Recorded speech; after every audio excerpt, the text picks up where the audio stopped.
There we go, I got him. Oh.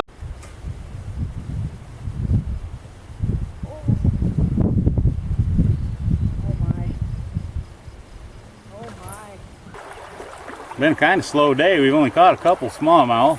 One decent one, lost a real nice one.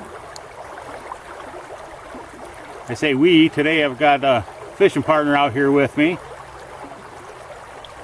I posted online just inviting anybody that wanted to come along and fish. And Ann Lynch, who I actually met last year, she joined me out on Houghton Lake. She lives over in the, what, Bay City area or something? Yeah. And I'm, of course, up on Houghton Lake, and we just kind of decided to meet halfway in between, do a little smallmouth fishing. And Ann's over here. She got her own kayak. There's Ann. She's in a, what, a Wilderness Tarpon 10? Yep. Nice little kayak. Of course, I'm in my Ultimate 14.5 by Native Watercraft again. Fishing the river right now, as you can probably see. Let's just take a look at where we're fishing and some of the reasons why we're catching fish where we're at. To me, fishing moderately deep rivers for smallmouth, you know, a foot to 3 feet, 4 or 5 feet of water, it's pretty simple really, because it's all about current breaks, slack water, things like that. This particular spot, if you look right at the end of my kayak, you'll see there's some rocks sticking out, and you'll see the current kind of swings out and it's going hard around that way. And what that is that's a rock pile coming offshore. I'm actually sitting on it. There's only about 2 inches of water there, and behind that there's almost no current at all, because that pile of rocks is slowing the current down. In that area where there's no current, it's also deeper. It's 2.5 or 3 feet of water. So what happens is the smallmouth, pike, the other fish like to hang out in that slack water, and as bait fish and crayfish and what have you are being swooped by, you know, they're going with the current flowing by there. You know, the bait, the bass will often hang out in the slack water, and as all the food's going by in that current, they'll just get it. You know, they'll jump in there and grab it, or it'll come over into the calm water and they'll be hanging out there. Also, if you look on the far side of the river, you'll see there's some slack water over there. That's the outside bend. It's deeper water. Today, basically, we found that most of the fish were hanging out in these slack water areas, and they were attacking the baits as they went by in the fast water. We cast into that current, and then we pull them over, and they were getting them. This little hole here often holds several different kinds of fish. We just been hitting the holes along the way.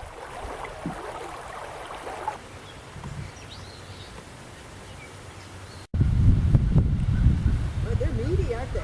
Yeah, oh yeah. Nice little fish. Yeah. A little better, 12-incher maybe. Yeah. Nice.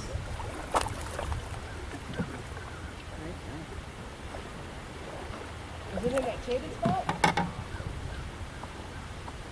Yeah, just right over there basically where you were. He's been hooked before. His jaw's all trashed.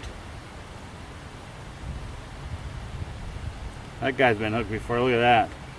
Broken gill plate.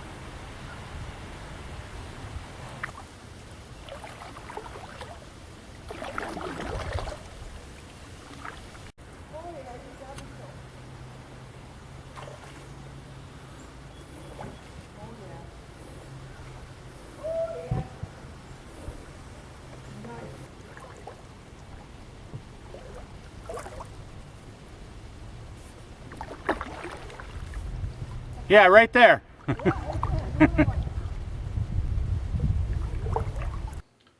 Let's take a look at this spot here. You see right there by Ann's kayak, there's a big boulder. That boulder has marked a good fishing spot the last 11 years that I've been down there. And what you have there is that boulder sitting in about 1.5 feet of water. It's creating a current break, so there's some fairly slack water behind it. Just about where Ann's kayak is sitting, that 1.5 feet water drops off to about 3 feet, and it's a rock wall that runs about 30 feet underwater in 3.5, 4 feet of water. On this particular day, there was all kinds of little bait fish up there behind that rock, little 3/4 of an inch or 1 inch long, and we could see the smallmouth blowing up on them. And not only were the smallmouth up there in the shallow, but they were also off the break there. I think Ann probably caught 5 or 6 right there in that one particular spot.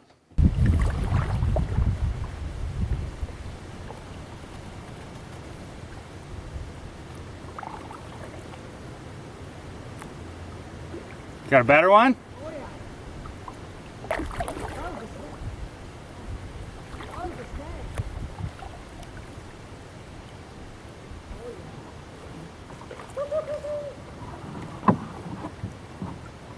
yeah. Yummy.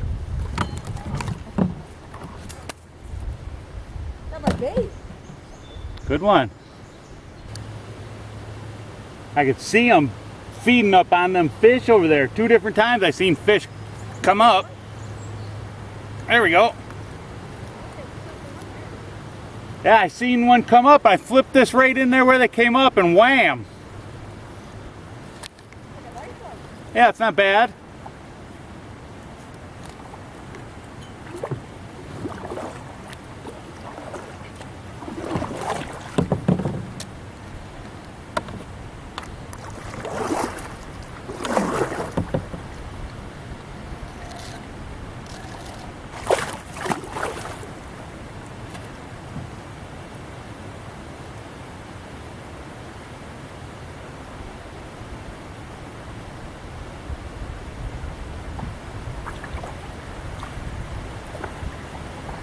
Yeah, he's a dandy. Good one. Oh no, real nice one.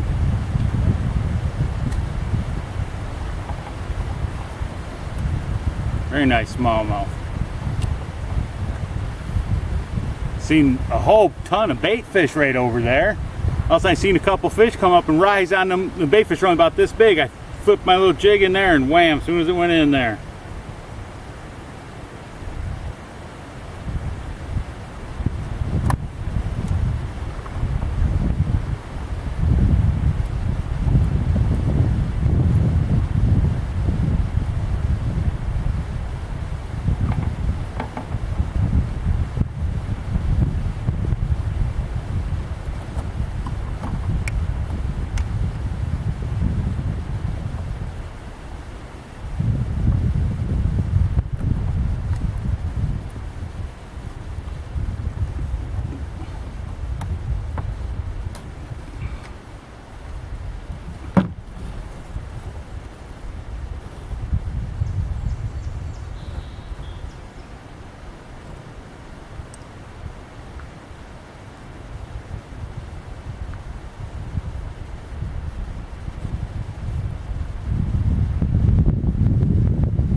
I got another one while I got this one in my hand.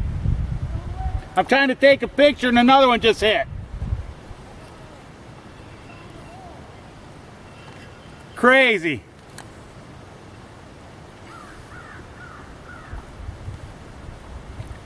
Unbelievable.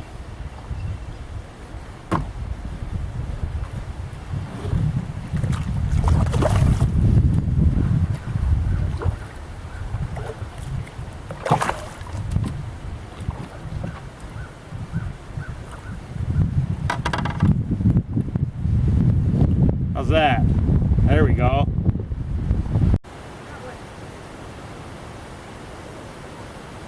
Oh, it's a big one. Big one.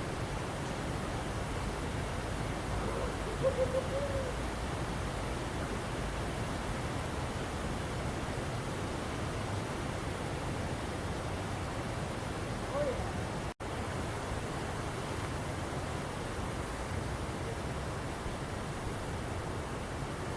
See it. Flip it, hold it up.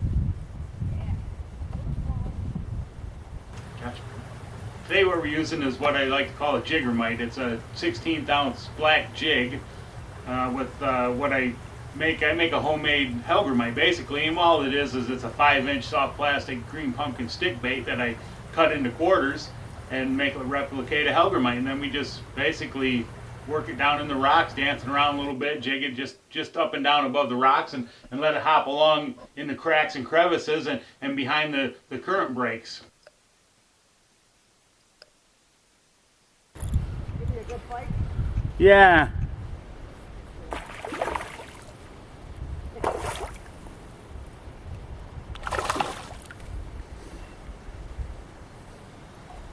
There's two with it. There's two right next to it. Oh, coming up to follow it? Yeah, Holy cow. that's a good one. Nice.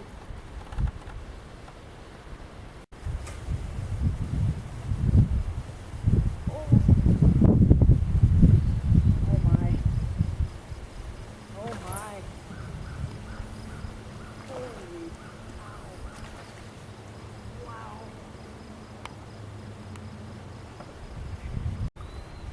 And just got herself a real nice one. What's that, 17 incher? 17. Probably about 3-pounder. Yeah. Awesome, good catch.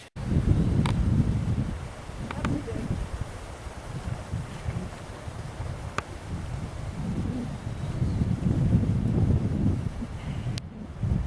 Oh, nice one.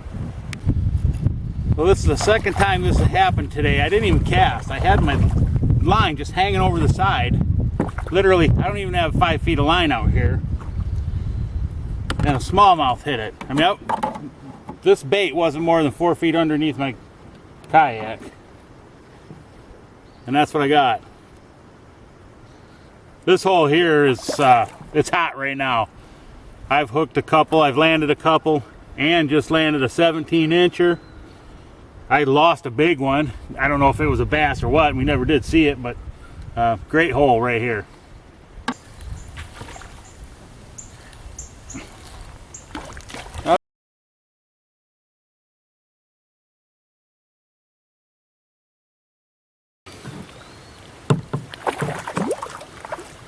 Finally gonna land a decent one in this hole. I lost a really big one, lost a pike. Now I'm gonna land a mediocre one. Not bad, not bad at all.